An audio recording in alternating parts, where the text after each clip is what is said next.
हम शिवाजी के सपूत, शिवाजी के सपूत, शिवाजी के सपूत।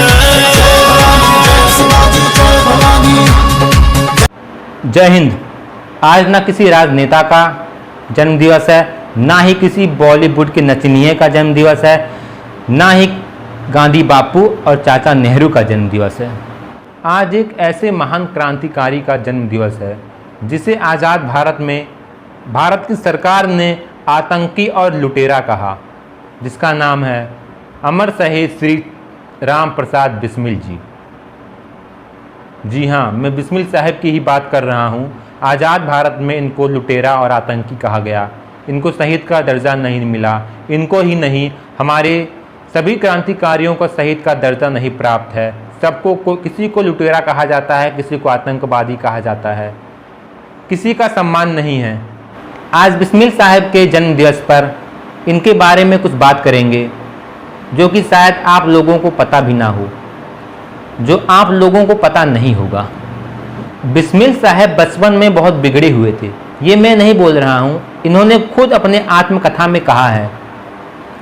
बिस्मिल साहब बचपन में बहुत बिगड़े हुए थे। इन्होंने बोला है कि मैं एक दिन में 70 से 75 सिगरेट पी जाता था।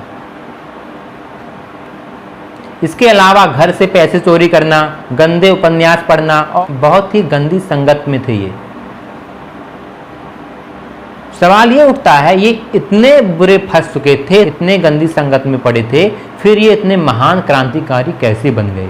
इसके बारे में मैं अगले वीडियो में बात करूंगा। बिस्मिल साहब को लोग पंडित जी बोलते हैं। वास्तव में ये पंडित नहीं थे, ये राजपूत घराने के थे। इन्होंने खुद बोला है कि मैं राजपूत हूँ। अब इन्हें पंडित क्यों बोला जाता था? इनके पिताजी, इनका पूरा परिवार पूजा पाठ में काफ़ी मन लगाता था, इसीलिए इनके पिताजी को लोग पंडित जी बोलने लगे। अब इनके पिताजी को लोग पंडित जी बोलते थे, जिसके कारण बिस्मिल साहब को भी लोग पंडित जी बोलने लगे। वास्तव में ये राजपूत घराने के थे। जो हमारे देश में काकोरी कांड हुआ था, इसे कांड नहीं, इसे शौर्य दिवस के रूप में मनाया जाना चाहिए। कांड तो उन अंग्रेजों के लिए था, हमारे लिए तो शौर्य दिवस था ये। और इस काकोरी लूट के मास्टरमाइंड बिस्मिल साहब ही थे। बिस्मिल साहब जब जेल में थे, फांसी से एक दिन पहले इनकी मां इनसे मिलने गई। मां को देखकर बिस्मिल साहब से रहा ना गया और इनके आंखों से आंसू निकलने लगे।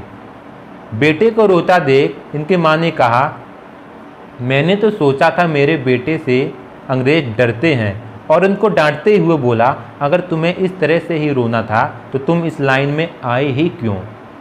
बिस्मिल साहब ने जवाब दिया, मां, मैं मौत के डर से नहीं रो रहा हूँ, मुझे तो बस इस बात की चिंता है अगले जन्म में तेरा ये आंचल पाऊंगा भी या नहीं।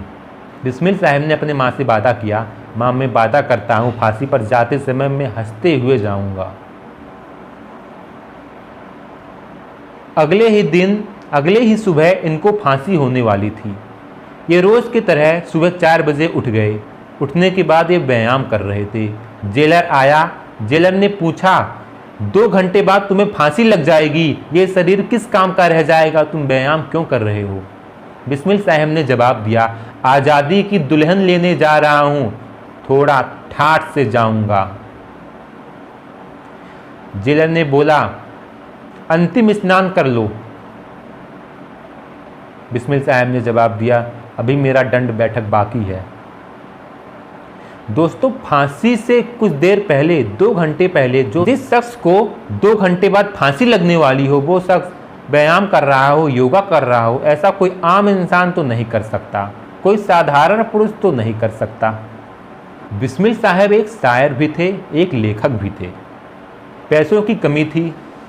बिस्मिल साहब ने अपनी एक आत्मकथा लिखी, अपनी जीवनी लिखी और उस पुस्तक को प्रकाशित कर दिया। अब इस पुस्तक को जो व्यक्ति भी पढ़ता, वो क्रांतिकारी बनकर तैयार हो जाता, वो मर मिटने को तैयार हो जाता, वो अंग्रेजों का विरोध करने लगता। अंग्रेज ये देखकर इतना डर गए, उन्होंने रातों रात इस पुस्तक को बैन करवा दिया। लेकिन बड़े दुख के साथ कहना पड़ रहा है, आज़ादी के 40 साल बाद भी ये पुस्तक बैन रही। चलो माना अंग्रेजों को तो डर था बिस्मिल साहब से, लेकिन आज़ाद भारत में इनकी जीवनी से क्या डर? इनके आत्मकथा से आजाद भारत में क्या डर।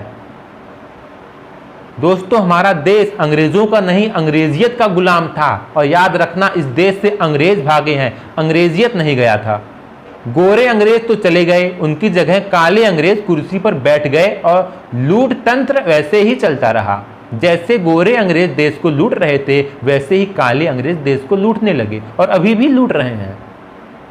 दोस्तों, बिस्मिल साहब के अंदर एक ऐसा गुण था, ऐसी खास बात थी, अगर ये किसी से भी 10 मिनट के लिए बात कर लें, किसी से 10 मिनट भी बात कर लेते, वो व्यक्ति क्रांतिकारी बन जाता।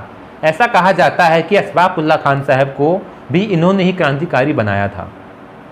लेकिन आज़ाद भारत में ऐसे महान क्रांतिकारियों का अपमान हो रहा है, ये अब बर्दाश्त नहीं होता और होना भी नहीं चाहिए। इस देश में अकबर को महान बताया जाता है, औरंगजेब को ताकतवर राजा बताया जाता है, सिकंदर को महान बताया जाता है, लेकिन हमारे महापुरुषों का इतिहास, हमारे पूर्वजों का इतिहास छुपाया जा रहा है। मैकॉले शिक्षा अब नहीं चलेगी और हम इसे चलने भी नहीं देंगे। हमें हमारी वैदिक शिक्षा पद्धति ही पसंद है, वही चलाओ। हमें सरकार से अपील करना चाहिए, सरकार के ऊपर दबाव डालना चाहिए कि हमारे सभी क्रांतिकारियों का शहीद का दर्जा दो। लिखित रूप से हमें शहीद का दर्जा चाहिए, हमारे सभी क्रांतिकारियों को लिखित रूप से शहीद का दर्जा चाहिए, सिर्फ बोलने से कुछ नहीं होगा। तो इस वीडियो को आप लाइक करिए या ना करिए, इस चैनल को आप सब्सक्राइब करिए या ना करिए, लेकिन इस वीडियो को आप शेयर जरूर करिए, क्योंकि मैं चाहता हूँ हमारे देश के सभी क्रांतिकारियों को देश का बच्चा बच्चा जाने, माने और पूजे। कोई बात नहीं, हमारे क्रांतिकारियों का इतिहास छुपाया जा रहा है ना, आप अपना जोर लगाइए, हम अपना जोर लगाएंगे। हम जैसे पागल लगे हुए हैं और एक दिन ऐसा ज़रूर आएगा, हमारे सभी क्रांतिकारियों को, हमारे सभी महापुरुषों को देश का बच्चा बच्चा जानेगा भी, मानेगा भी। जय हिंद, वंदे मातरम, इंकलाब जिंदाबाद, भारत माता की जय। ये जितने घाव हैं सीने पे, सब फूलों के गुच्छे हैं। हमें पागल ही रहने दे, हम पागल ही अच्छे हैं।